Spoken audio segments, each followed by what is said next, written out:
the meaning of science itself. Now that starts to get interesting because that gets closer to epistemology. How do we know what we know? See?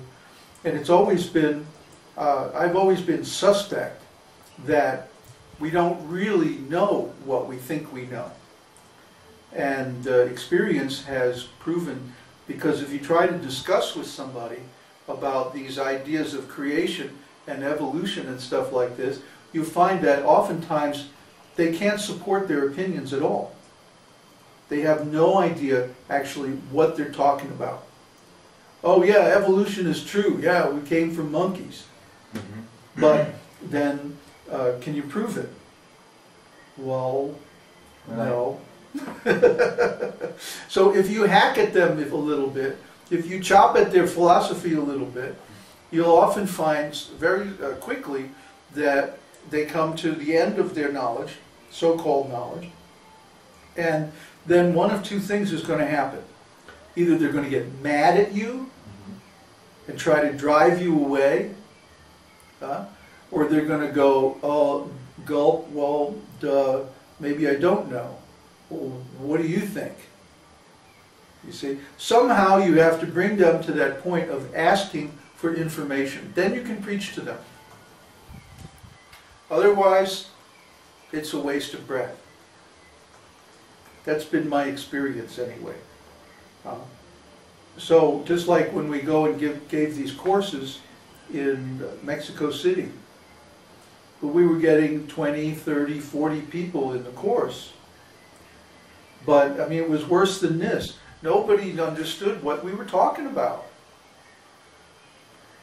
And all the questions we got indicated that they had misunderstood what we said before. So, after a while it became like, why are we doing this? Why are we wasting our time? And we decided on a change of strategy, that we're just going to promote broadly on the internet, and then when we find a few people who are really serious about learning this stuff, that we take them to some secluded location and have an intensive sadhana, intensive classes, intensive study, and try to bring them to the stage of teachers as quickly as possible. Try to bring them to the stage of self-realization as quickly as possible. That's our strategy now. That's what we're doing with this master course. So if you're really serious about learning this stuff, first of all, you have to convince me that you're serious by showing that you understand what we've been talking about so far. Ask intelligent questions about the context. This is also, Srila Prabhupada was very frustrated about this, because people used to ask questions that had nothing to do with what he was lecturing about. And then he would go, no, ask a question that's in the context. And oftentimes there weren't, they couldn't come up with any meaningful questions. But if you're thinking about what we're talking about, then you have to have questions, because we touch on such very important subjects. Unless everybody's just numb inside or something from all the conditioning and brainwashing of school, But you should be able to ask questions. In fact, you should be full of questions, because we're touching on such fundamental assumptions of the whole system of Western thought. Any more questions? Well, there is a question. Uddhava and I had the discussion, because Uddhava said that he is very unsure about preaching before self-realization. And so I said, well, if you have some realization, you can preach on that level. And so, but he doesn't really. Didn't we just have this discussion online? Yeah, and so, well, I said, look, Vishnu-Jan and Ashitananda, they weren't self-realized, but they did some nice preaching that was necessary. And so he wants to know whether Vishnu-Jan and Ashitananda were self-realized, or whether they trained any self-realized disciples. I don't know Achyutananda. I would guess that he's not self-realized because he fell down. The last time anybody heard, he was driving a cab on Long Island.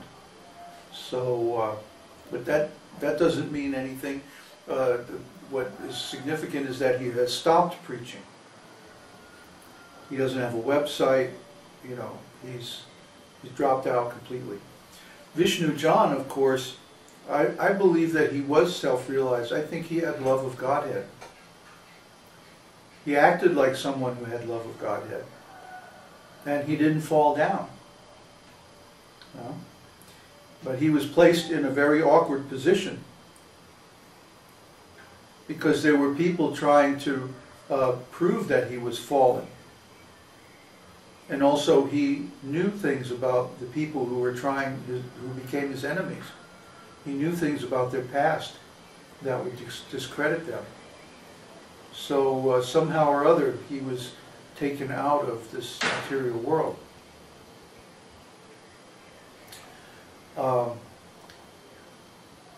You could count me among Vishnu John's disciples because he was actually the first self-realized soul that I had any intimate association with. And it was because of that association that later on I was able to recognize others in India and like that. Actually, I haven't come across any self-realized souls in the West, except for him. Not since then. But in India, I met actually quite a few. But most of them don't preach. You see? Even if they're self-realized, they don't preach. So if a devotee has some realization, any realization at all, they can preach about that. Maybe they don't have to become fully self-realized, you know, or have Krishna darshan or attain prema. But if they have any realization whatsoever, they can preach about that realization.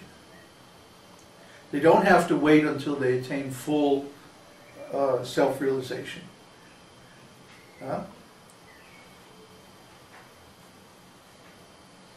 Because why? That would be, it might take you 20 or 30 years to reach full self-realization. You don't know. Only Krishna knows. Self-realization isn't something that you can take.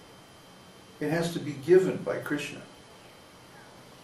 So who knows how long we have to wait before he decides, okay, I'll give you Krishna consciousness. In the meantime, are we just going to sit around and chant? No, we have to do something. I was preaching before I was self-realized. I was writing books before I was self-realized. But I had attained some partial realization, and I was writing on that platform. And so even if it might not be like the ultimate in self-realization, still it has some value, and someone will be able to benefit by it. It's just like I'm always chastising Florian because he doesn't want to write about his realizations. He said because they're not perfect or they're not good enough for something. Well, they're good enough for somebody. They're good enough for you. Yeah. So they have some value to somebody. Whatever level you're at, there are people who are above you and there are people who are below you. So whatever level of self-realization you've attained, and if you share from that level, somebody's going to find it valuable. So Uddhava asks, is there any obligation before full self-realization to preach? Is it something you must do? No, it's try to understand. Devotional service is all voluntary. Nobody can make us do it, not even Krishna. Will force us to do self-realization. So if we become self-realized, it's because we want to. If we do a particular kind of devotional service, it's because we want to. So preaching, if we do preaching, it's because we want to preach. We have a desire for it. Obviously, you have a desire for it. But that doesn't mean you have to wait until you're perfect. You're already on the path to being perfect. So you have something to share.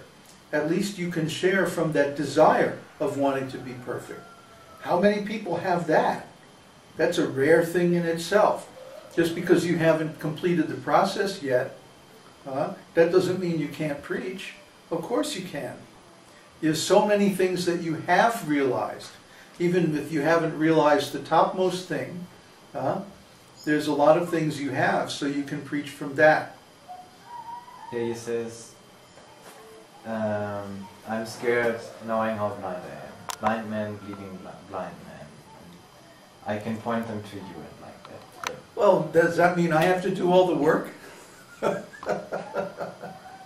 No, you can preach according to what you know. If you know what you know and you know what you don't know, preach according to what you know. That's been my policy for many, many years. Is that I would teach according to what I knew. It's still my policy. If you ask me something that I don't know, like how do you balance a fuel injection system